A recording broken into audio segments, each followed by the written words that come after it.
想吃肠粉不用去茶楼，更不用磨米浆。Hello， 大家好，我是娇妈。今天教大家用越南米纸10分钟轻松复刻超美味的鲜虾肠粉。现在就跟着我一起走进厨房看看吧。先准备12个虾仁，加入1勺去腥用的料酒，还有一点点盐，给虾仁提前入个味。抓匀后放一旁腌制10分钟。然后准备2个提前泡发好的干香菇。香菇不仅可以提鲜，还能增加这道菜的风味。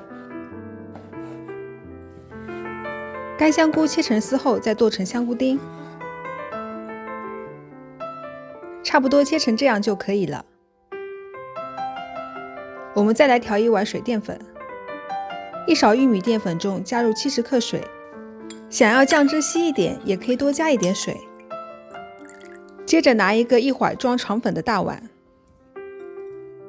碗里面刷上1层油，有了这层油的保护，即使蒸熟后的肠粉也不会粘在碗底了。然后找一个比米纸大一点的盘子或者锅子，里面加入能没过米纸的温水，把1张米纸放入温水里面，一面接触到温水后马上翻面。米纸比较脆，拿的时候要动作轻一点。第2面放入温水里面后浸泡差不多15秒，再把米纸取出来。这个时候米纸还是有点柔韧的，还没有完全变软。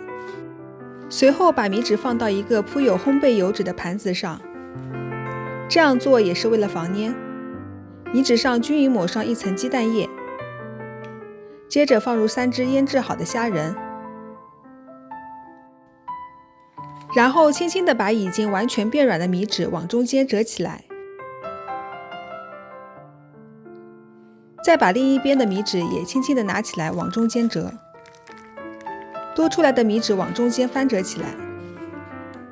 折好后就是一个肠粉的样子了。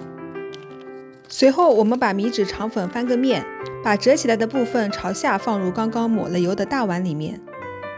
重复刚刚的操作，我们把剩下的3个米纸肠粉都做好。如果你用冷水浸泡米纸，稍微要多浸泡一会儿，但也不要泡太久。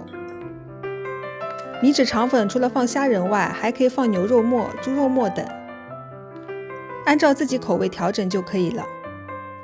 如果家里没有烘焙油脂，可以在碗底抹一点油，同样可以起到防粘的作用。另外，我这道菜差不多是1个人的量，总共用了4张米纸。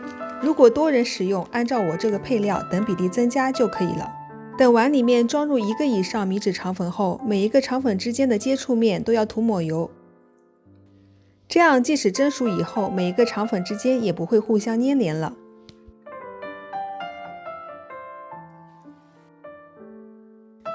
接着我们把做好的肠粉放入烧开水的蒸锅内，盖上锅盖，大火蒸差不多3分钟左右，蒸到虾仁变成红色就可以了。然后把蒸好的米纸肠粉取出来，先放一旁，还要再调一个酱汁。热锅冷油，加入20克芝麻油，也可以换别的油。油有点温热后，加入2个大蒜量的蒜末，中小火翻炒出香味。接着加入刚刚切好的香菇丁，中小火翻炒到蒜末有点微微黄后，加入2勺生抽，1勺蚝油，继续保持中小火，酱汁炒到收进香菇后，把刚刚调好的水淀粉倒入锅内，转大火把酱汁烧开，同时锅铲不停搅拌，防止汤汁结块粘锅底。酱汁煮到这样浓稠，就可以出锅淋在米纸鲜虾肠粉上了，再撒一点点白芝麻和一点点小葱末，味道超鲜美的越南米纸鲜虾肠粉就完成啦。最后感谢大家收看，我是娇妈，我们下期再见。